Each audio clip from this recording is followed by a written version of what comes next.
Majority Leader. Madam Speaker, I move that we recognize the Honorable Bernadette B.H. Herrera of the party list BH for her interpellation. The Honorable Bernadette B.H. Herrera is recognized for her interpellation. Binasa ko.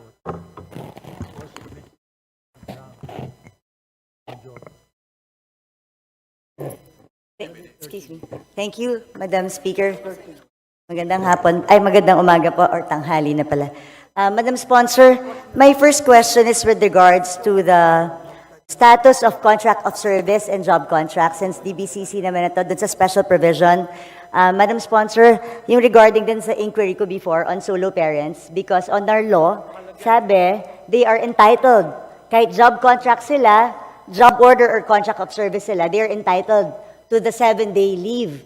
So I think this is an opportunity. Pwede bang isama natin sa special provision para i-clarify sa lahat ng agencies that they are qualified for the parental leave of 7 days. Madam Speaker, umaandar po yung oras. Madam Speaker, we are checking the joint circular.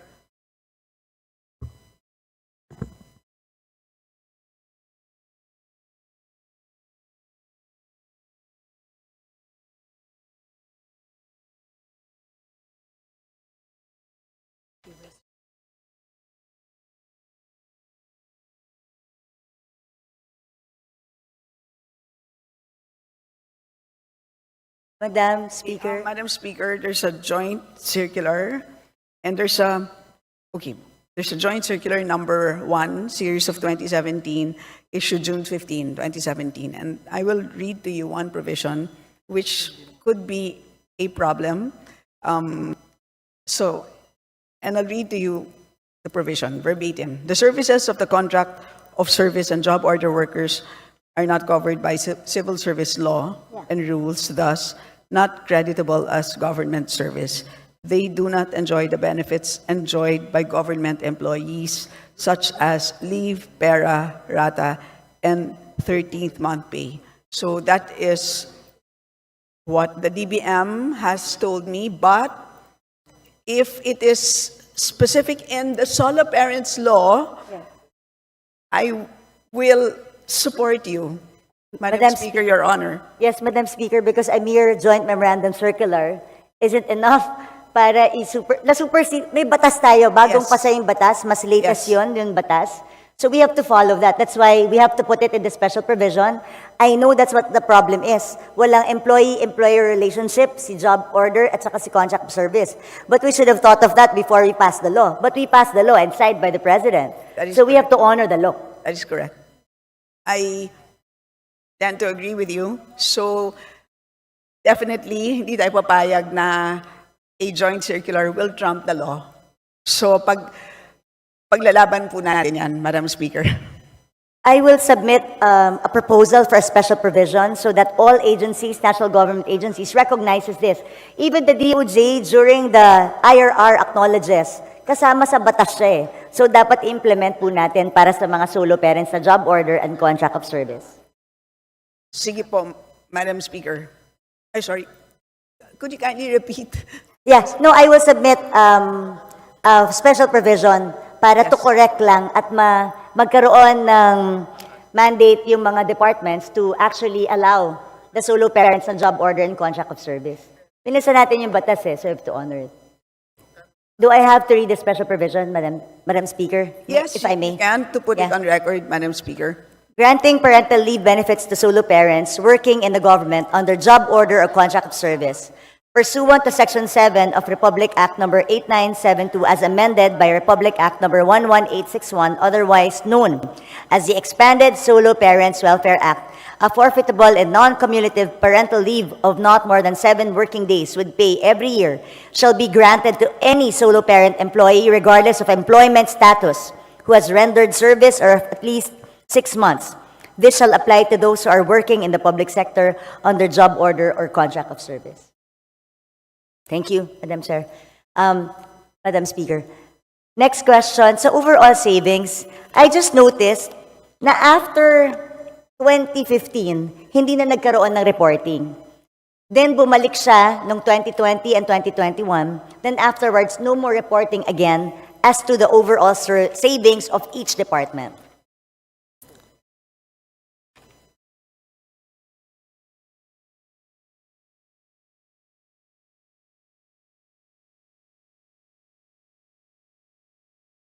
Madam Speaker, may we ask for a 1-minute suspension? Session suspended. Madam Speaker, Your Honor, as you know, the meaning of savings is now different. Today, it now refers to balances of any released appropriations which have not been obligated as a result of any of the following: A, completion, final discontinuance, abandonment of a program, or B, implementation of measures resulting in improved systems and efficiencies, etc. So today, in other words, hindi na siya kinocompute for all. Yun na ngayon ang practice ng DBM. So if there is a number that you have in mind, for example, do you wish to know unutilized appropriations for the entire government? Is that what you wish to know? Madam Speaker, parang di naman po nagbabago yung definition ng overall savings. Yung savings naman talaga is, as you said, yun ang definition ng savings natin. At kaya nire-reflect yun kasi ito yung mga hindi nagagamit, like you said. And then nire-report kasi yun and it's being transferred to other agencies. Ang sa akin, I'm looking for a tutorial. They have to report it to us, just like before. For example, ang overall savings natin in 2020 is 3.5 billion. That's why it's also significant. And then for all those savings, nakalagay dyan kung saan tinransfer sa bawat agency. Pag sinabi mo kasing savings, transfers from each agency, nata-transfer ang savings ng bawat isang ahensya, pupunta ngayon sa overall savings. And then yung overall savings, it's a transfer to.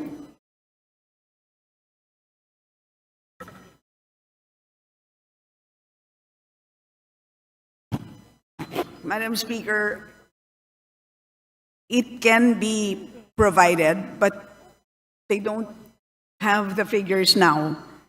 Madam Speaker, yun po yung point ko. Bakit nawawala yung report ng overall savings? Dapat nakikita po natin yon dito sa Kongreso kasi savings po yan na hindi na po alam ng Kongreso kung saan napupunta. And it's part of our obligation to know where these savings are. Saan nanggaling? Kasi that's where we see how efficient ang ating mga departments. So baka pwede pong isubmit sa atin today para makita po natin.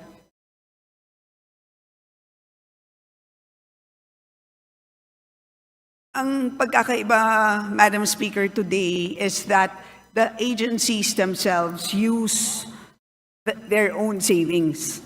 So they can modify on their own. So hindi katulad dati na nililipat sa ibang ahensya. And does this mean hindi siya nire-report sa... No, pero yes. So, but as a result of that change in practice, kaya nagkaroon din sila ng ibang pagre-report. But tama po yung observation ninyo. And I think that is a very important point. Hindi naman dahil nag-iba ng practice ay nawalan na sila ng responsibilidad na mag-report. So, because of that, they will submit the report on savings. They will provide the report as... Okay, but henceforth, they will include henceforth, you will include it in the BSF. Moving forward. But you will submit within the week to the Committee on Appropriations and we will copy furnish all members. Yes, please, Madam Speaker, kasi napaka-importante po na alam natin how efficiently they're using. Napakadaling mag-declare ng savings kung bibigyan natin ng blanket authority ang departments to use the savings and use it whenever they want or augment something without passing through Congress. E di, i-bloat na lang palagi yung bidding, yung ABC. Tapos magdadive. You know, this is not acceptable, should not be acceptable to us. That's why we need those reports. Kaya sana po, within the week, Or sana nga within the day or hanggang tomorrow para naman po mapag-aralan, Madam Speaker. Anyway, my next question refers to, dito na ako sa, alam naman ni Madam Sponsor ito, yung tungkol sa earmarked revenues. Madam Speaker, sa pagkakaintindi, can you define earmarked revenues through you, Madam Speaker?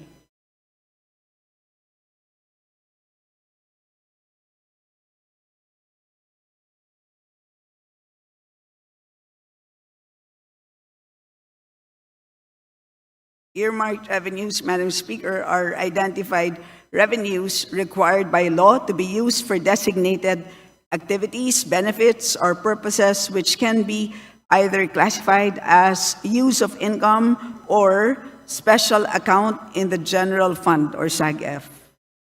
Nung pong nag-interpolate tayo, sinabi po sa akin that the cash isn't available because the cash is being used. Madam Speaker, Madam Sponsor, tama po ba na pwedeng gamitin ang earmarked revenues ng national government wherever it pleases?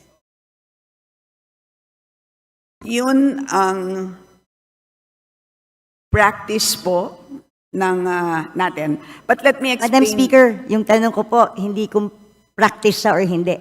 Tama po ba na ginagamit natin ang earmarked revenues for other things other than specified in the law?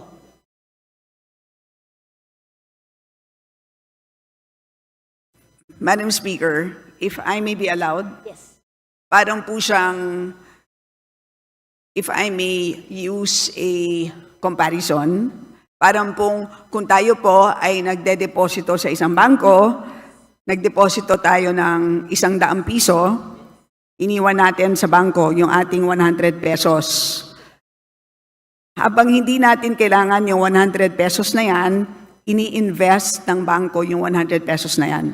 But at any point in time that we demand 100 pesos plus the interest, dapat ibibigay sa atin ng bangko yung pera natin. At any point in time that we want it, it must be available. So ganun po ang konsepto ng earmarked revenues. Congress earmarks a certain portion, kinokolekta ng ahensya ang revenue, dinedeposito sa treasurer, habang hindi ginagamit ang cash, gagamitin muna ang cash sa pagpapatakbo ng buong government kasi po ang pangongolekta ng buwis hindi naman po January 1. Meron na tayong buwis. Paano natin babayaran ang sweldo ng ating mga page, ang sweldo ng mga government employees? Wala po tayong ibabayad sa inyo na sweldo kung hindi natin gagamitin ang cash na yan. Pero at any point in time that an agency demands those earmarked revenues, the Treasury must be able to make those funds available. Ganyan po ang ibig sabihin ng earmarked revenues. Madam Speaker, saan po nakasulat na ganun ang ibig sabihin ng earmarked revenues? Na pwede siyang gamitin pag hindi ginagamit pa. Kasi malinaw naman po, earmarked accounts and funds are not, the legal basis of an earmarked revenue could be a law, a presidential decree, or international agreement. Bawat earmarked revenue may batas. At walang blanket authority doon na sinasabing pwede mo munang gamitin habang hindi ginagamit ng agency. Gusto ko lang kahanap ng legal basis. Mula umpisa, asan po ang legal basis na sinasabing pwedeng gamitin ang pondo na in-earmark natin for another thing? Kasi yung cash naman, hindi pa ginagamit ng ahensya. So hiramin ko muna. Paano kung hindi ko na maibalik? Paano kung hindi na tayo makautang? Hindi po ba pag regular ka na tao, ginamit mo ang pera na hindi para doon? Qualified theft na to. O kaya, pwedeng technical malversation of funds if you use it for another thing. Ang tawag po dun sa libro ay Book of Accounts. So, may Book of Accounts at nandun naman po maliwanag ang balanse. So, at any point in time na kung na-question... Madam Speaker, ulitin ko, ano pong batas ang nagsasabi na pwedeng gamitin pangsamantala ang earmarked revenue?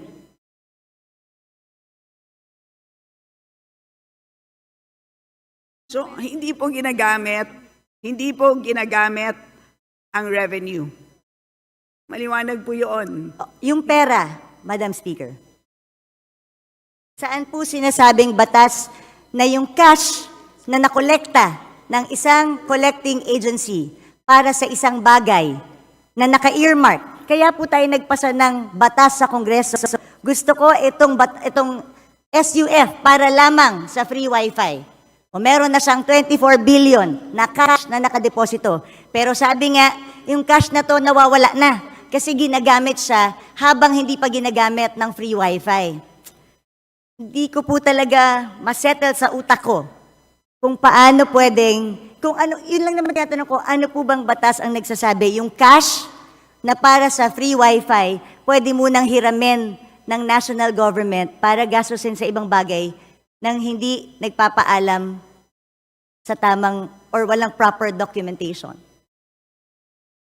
Madam Speaker, una sa lahat, napag-usapan na natin ito at maliwanag naman na at any point in time na kailangan na ng DICT ng additional funds para sa free wifi, they may request. Madam Speaker. Maliwanag po yun at katulad Madam fire Speaker. trucks. So lahat po yun ay pwede. So yun ang sistema po ng paggamit ng accounts sa special accounts in the general fund. Ganun po ang sistema. Pero kung meron pong legal question ang ating kagalang-galang na BH Herrera, nandito naman po ang DOJ, Judiciary, pwede po siyang magtanong ng legal opinion, ng opinion mula sa DOJ because that is really beyond us. Hindi po ako hindi po kami makakapagbigay ng isang legal opinion.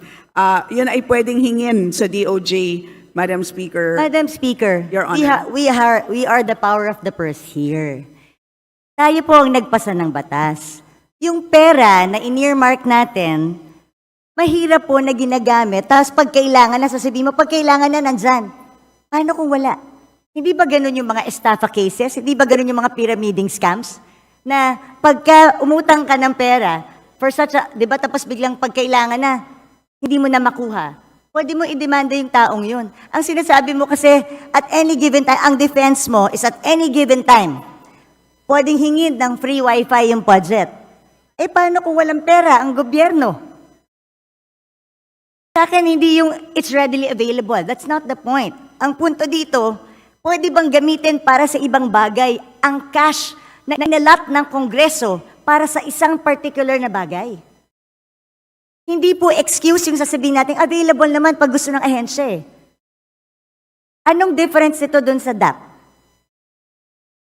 Well, ang tawag po dito, Madam Speaker, ang tawag po dito ay cash management by the national government, and this is under Executive Order number 449.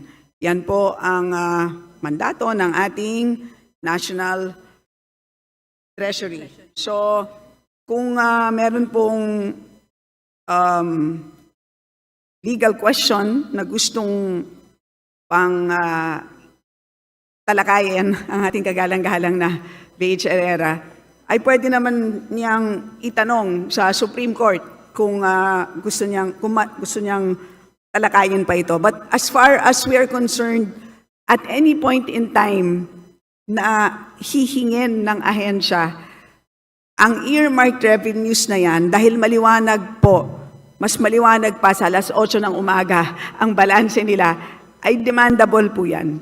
Madam Speaker, hindi nga po maliwanag sa tirik ng araw yung balanse. Alam mo yun. Hindi maliwanag kung magkano ang balanse ng mga earmarked revenues dahil natatraffic sa Bureau of Treasury. You and I both know that. Natatraffic ang kanilang balanse sa Bureau of Treasury because nagagamit ang pera tapos naghihintay ngayon ng balancing or reconciliation. Madam Speaker, this is not a legal question. It is also a management of cash question. Dahil at the end of the day, nangungutang nga tayo dahil kulang yung pera natin eh. So paano kung biglang may magandang programa ang isang departamento? Can we assure them that there's cash?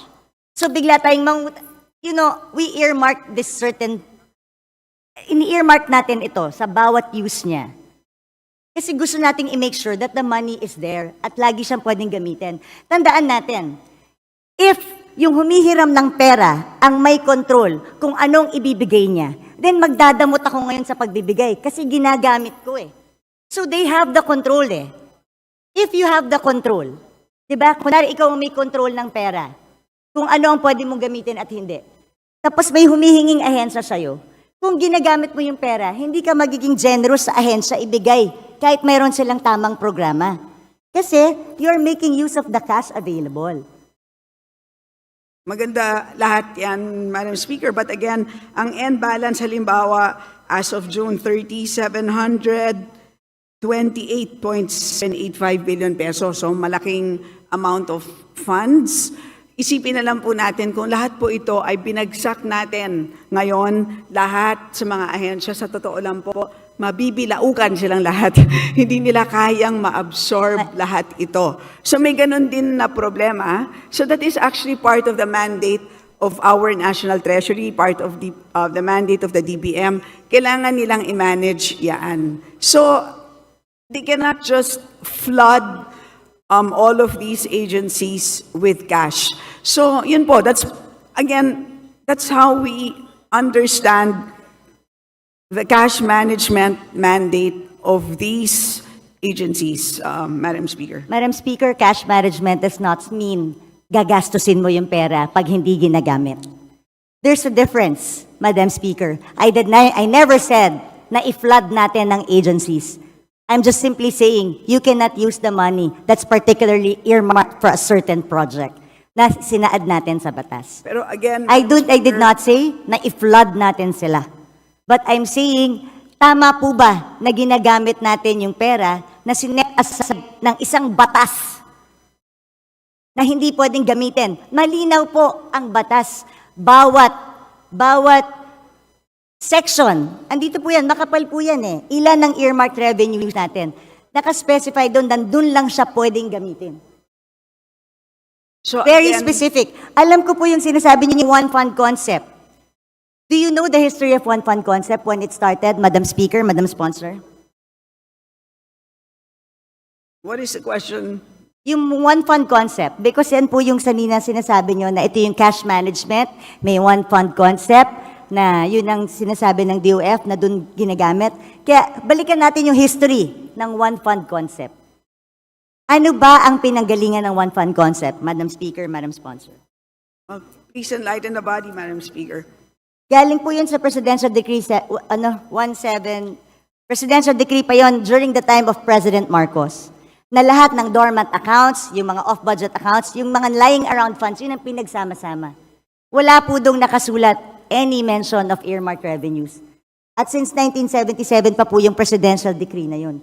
Hindi pa po na-amend or napalitan ng panibago. Ang sa akin naman, gusto ko lang ilagay sa tama. Pwede naman nating lagyan sa special provision kung talagang gustong gamitin itong pondo na to. Pero ang tanong ko, hindi ba dapat natin malaman sa Kongreso kung saan, kailan hiniram yung 700 billion? Kunwari may 700 billion, anong portion ng 700 billion ang hiniram? Hiniram para sa anong bagay? Tama ba na walang report sa atin na hiniram yung perang to?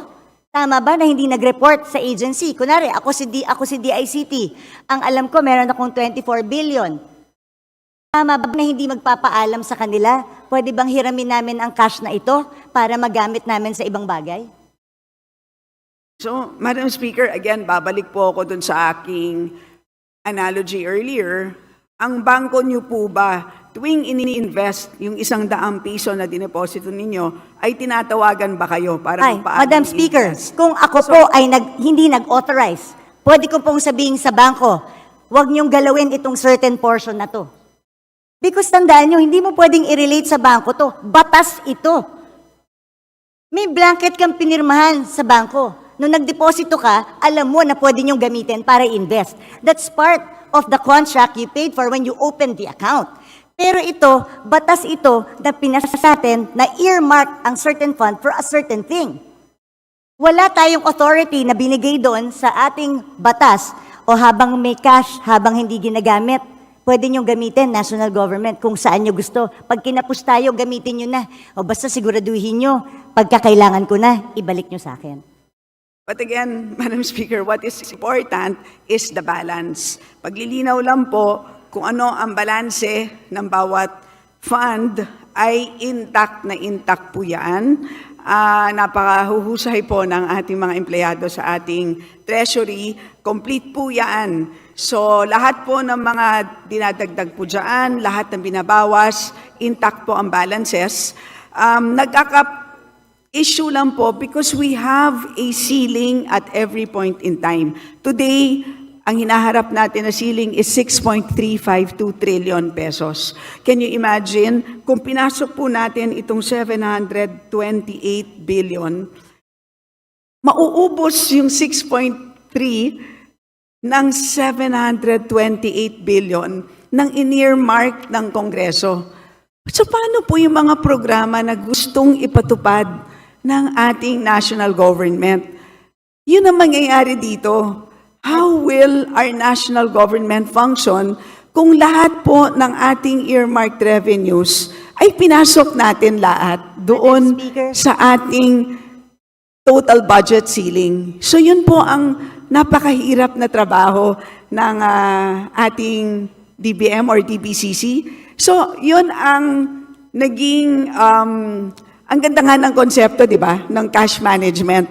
So that's what it is. So in other words, when you deposit money sa bangko, the exact 100 pesos, serial number 0001, hindi naman yun yung the exact bill na isasoli sa'yo once you make a withdrawal. Diba? Ang usapan lang natin ay nagde-deposit ako ng 100, at any point in time, you are entitled to 100 pesos, any serial amount, any serial number, plus interest. Diba? Yun naman po ang binabantayan natin. Madam It's the Speaker. same concept that we are using for cash management under the National Treasury, Madam Speaker. Madam And to Speaker, remind so the with the Honorable same, Herrera that you have 3 more Madam minutes. Speaker, with the same concept, paano yung mga nagsarang bangko? Dahil ginamit nila yung pera eh. Nag-overuse sila ng pera ng diniposito ko eh. So nung nag-withdraw ko, hindi na mabalik sa akin. Dahil nagsarado yung bangko eh.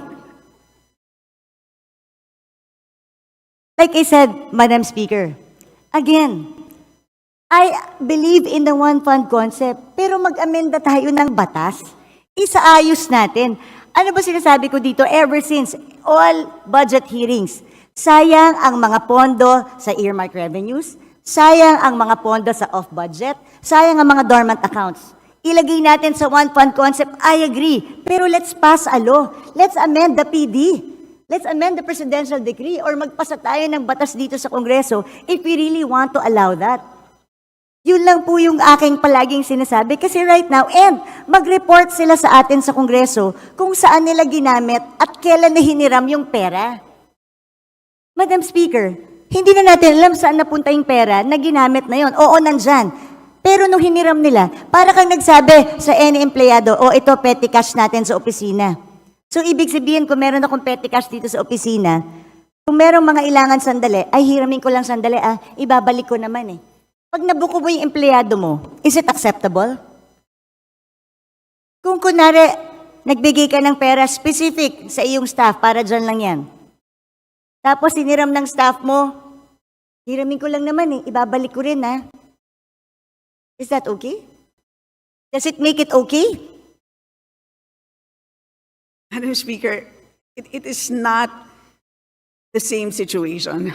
That is, I stand by my position that accounting-wise po, hindi naman ginagastos ang earmark revenue as long as hindi programmed. Intact po ang balances ng ating earmark revenues. Cash-wise, ay fungible naman po siya.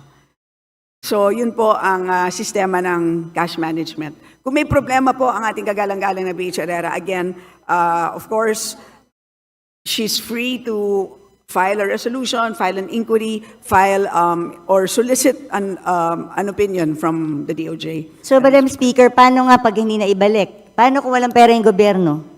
What happens now? Because ginamit natin for other things, pinambayad natin ng utang. Is that your last question, the Honorable Herrera? Well, I would like to put this on record dahil meron One pa more naman pong minute. second round. While the earmark revenues may be pooled to the general fund under the one concept, the fact that these are not readily available cash resources but an obligation suggests a shift from the one fund concept to misappropriation. The remittance of the earmark revenues recorded in special accounts has merely become a means to circumvent the purpose of earmarking, allowing physical possession and access to these earmark revenues, which under the Republic Act is, like you said, 700. So, Madam Chair, Madam Speaker, Madam Sponsor, sa akin ilagay po natin sa tama. At mag-report po tayo. Marami po tayo. Pwede po natin lagyan ng special provision na i-report sa atin kailan nila hiniram ang pera. Because hindi ko po talaga matanggap na pwedeng gamitin po yung pera na in-earmark natin for a specific thing, kahit ba hinihiram lang ito sandali. Like I said, hindi ba to parang DAP that was declared unconstitutional by the Supreme Court? To the Honorable Stella, your final statement to the last queries of the Honorable Herrera. Yes, Madam Speaker, thank you for sharing your thoughts on the matter. I have exhausted my opinion on this. As I said, there's the DOJ, perhaps, who can weigh in on this, and the rest of the members on the matter. Majority Leader. Madam Speaker, basahin ko lang po itong Section 37 ng PD 1177. It states that even the presidential decree of the one fund concept does not even allow it. It says here, all monies appropriated for functions, activities, projects, and programs shall be available solely for specific purposes for which these are appropriated. Even the presidential decree na pinapapool lahat sa one fund concept, exception yung naka-appropriate for a specific thing. So, Madam Chair, Madam Speaker, I've exhausted my time. Meron pa namang ibang agencies, nandiyan pa yung DBM, DOJ. I'll just Again, continue. magkaiba po ang appropriation, which is an authority to spend, versus cash. Magkaiba po yun. That's my final statement. Madam Speaker, Thank you. well, anyway, susunod na po ako. Majority Leader. 5,000 pesos cash! At 5 kilong plus!